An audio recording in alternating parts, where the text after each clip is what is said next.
These are the sea drones that destroyed one of the world's most powerful naval forces without Ukraine having a single warship of their own.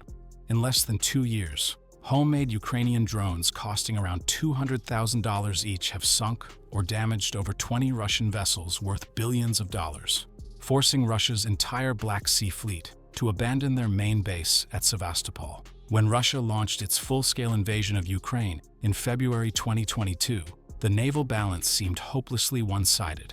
Ukraine had scuttled its only major warship, the frigate Hetman Sahaydachny, to prevent it from falling into Russian hands. Russia's Black Sea fleet boasted 74 vessels, including guided missile cruisers, destroyers, submarines, and landing ships. The flagship Moskva alone displaced 12,000 tons and bristled with anti-aircraft missiles and naval guns. Russia immediately imposed a complete blockade on Ukraine's ports, cutting off the country's vital grain exports that fed millions worldwide. With Ukraine essentially defenseless at sea, Russia appeared ready to maintain unchallenged naval dominance throughout the war. That assumption would prove catastrophically wrong. The first crack in Russia's naval supremacy came just 7 weeks into the invasion. On April 14th, Ukrainian forces launched 2 R-360 Neptune anti-ship missiles at the Moskva from nearly 100 miles away. What happened next stunned the naval world. The massive cruiser, flagship of the Russian Black Sea Fleet, exploded and sank with most of its 500 crew members. It was the largest warship lost in combat since World War II. But the sinking of the Moskva was just the beginning. As Russian forces occupied more Ukrainian territory, a small group of engineers in Kyiv was working on something that would revolutionize naval warfare forever. The story begins in a garage. During the spring of 2022, Ukrainian engineers who had been developing civilian drones found themselves approached by Brigadier General Ivan Lukashevich of the SBU Security Service. His proposal was elegantly simple: take their existing drone technology and attach it to a motorboat with a Starlink satellite connection. As one designer later recalled, it wasn't rocket science. They completed the first prototype in just a few weeks. The engineers were inventing an entirely new category of weapon. Naval warfare had remained largely unchanged for decades, dominated by massive ships firing missiles and guns at each other from miles away. These Ukrainian sea drones could approach their targets almost invisibly, packed with hundreds of pounds of explosives, ramming directly into enemy hulls. The first drone they created became known as the Magura 5, named after a Slavic warrior goddess. At 18 feet long and weighing over a ton when fully loaded, the Magura could reach speeds of 42 knots and travel up to 500 miles on a single battery charge. Most importantly, each drone cost around $200,000 to build, a fraction of the price of any traditional warship. The man tasked with turning these garage prototypes into a naval force was Lieutenant General Kirill Budanov, chief of Ukraine's military intelligence service, known as the GUR. Budanov assigned the maritime drone program to a classified unit called Group 13, commanded by an officer who uses the call sign 13th to protect his identity. Group 13's first major operation came on October 29, 2022. Under cover of darkness, 6 to 8 Magura drones silently entered the heavily defended harbor at Sevastopol, home port of the Russian Black Sea Fleet. Their targets were the Admiral Makarov, Russia's new flagship after the loss of the Moskva, and a minesweeper. The attack succeeded, damaging both vessels and announcing to the world that Ukraine had developed a new form of naval warfare. The psychological impact on Russian naval forces was immediate and devastating. Sailors who had grown accustomed to the safety of their heavily armed ships now faced an invisible enemy that could strike anywhere, anytime. These weren't missiles that could be shot down or jammed. They were autonomous vessels that hugged the waves, nearly impossible to detect until the moment of impact. Russia's response revealed just how unprepared they were for this new threat. Admiral Viktor Sokolov, commander of the Black Sea Fleet, implemented increasingly desperate defensive measures. Ships began hiding in protected harbors. Patrol boats were deployed to hunt for incoming drones. Helicopter crews worked around the clock, trying to spot the small, dark shapes moving across the water. But the drones kept coming. On August 4th, 2023, Ukrainian forces released dramatic footage of a Magura drone approaching the massive Russian landing ship Olenogorsky Gornyak in the port of Novorossiysk and blasting a hole in its side. The attack demonstrated that even Russia's most important naval bases, hundreds of miles from Ukraine, were no longer safe. The Ukrainians had learned to use swarm tactics, sending waves of decoy drones to overwhelm Russian defenses, followed by strike drones carrying the real payload.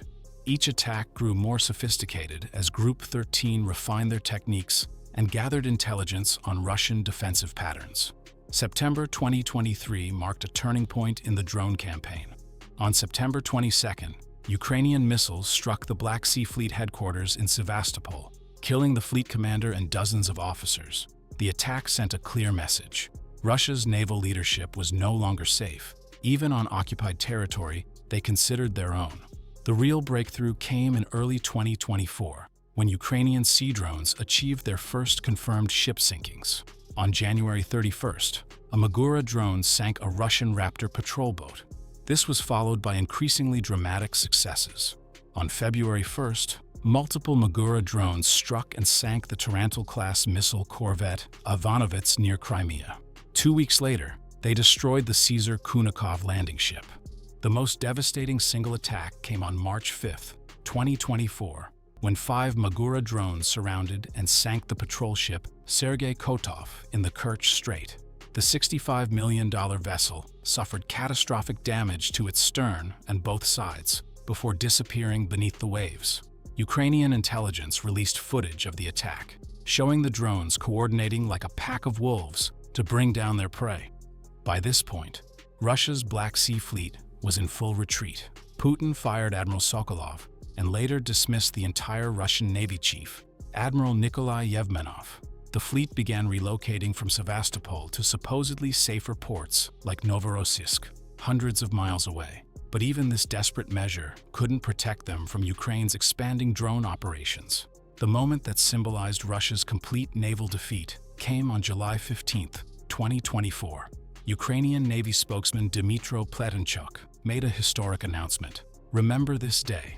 The last remaining warship of Russia's vaunted Black Sea Fleet left its base at the occupied Crimean port of Sevastopol. After more than 2 centuries of Russian naval presence in Crimea, the Black Sea Fleet had been driven from its home port by homemade Ukrainian drones. But Group 13 wasn't finished innovating. In a development that stunned military analysts worldwide, they began mounting air-to-air missiles on their sea drones. On December 31, 2024, a Magura 5-5 drone used an R-73 missile to shoot down a Russian Mi-8 helicopter near Crimea, the first confirmed aerial kill by a naval drone in history.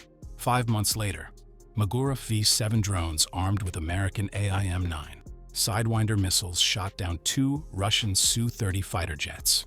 The numbers tell the story of Ukraine's remarkable success. Starting with no navy whatsoever, Ukrainian forces have damaged or destroyed approximately 30% of Russia's Black Sea Fleet, over 20 vessels worth billions of dollars.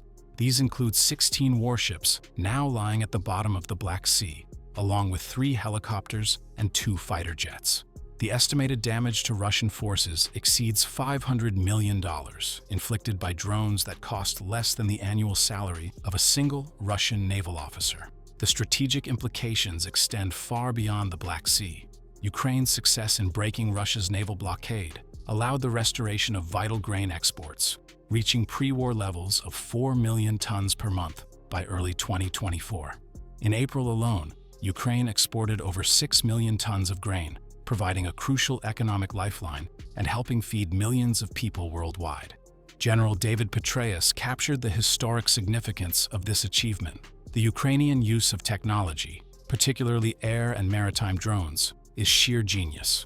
For Ukraine to sink over a third of the Russian Black Sea Fleet and force its withdrawal from Sevastopol and the Western Black Sea without any substantial naval assets is an extraordinary tribute to both the Ukrainian tech sector and those in uniform operating these systems. The commander of Group 13, known only as 13th, reflects on what his unit has accomplished. 2 years ago, we struck our first Russian reconnaissance vessel. Today, we can confidently say that Group 13 has forced the Russian Black Sea Fleet back into its ports. They are paralyzed, unable to perform any mission. But the most remarkable aspect of this story is how it began.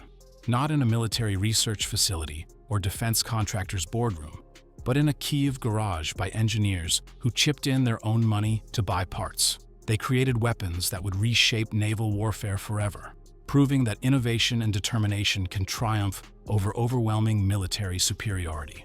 The battle for the Black Sea demonstrates how modern conflicts will be fought in the 21st century. Traditional notions of naval power, massive ships bristling with weapons and armor, have given way to swarms of small, intelligent, and deadly autonomous systems. Ukraine's sea drones represent more than just a tactical success. They herald a revolution in military thinking that will influence naval strategies for decades to come. Today, as Russia's Black Sea fleet remains largely bottled up in distant ports, afraid to venture into open water, the lesson is clear. In modern warfare, the side that adapts fastest to new technology will prevail, regardless of how the conflict began. Ukraine started this war with no navy and ended it as the dominant naval power in the Black Sea, armed with nothing more than ingenuity, courage, and drones built in a garage.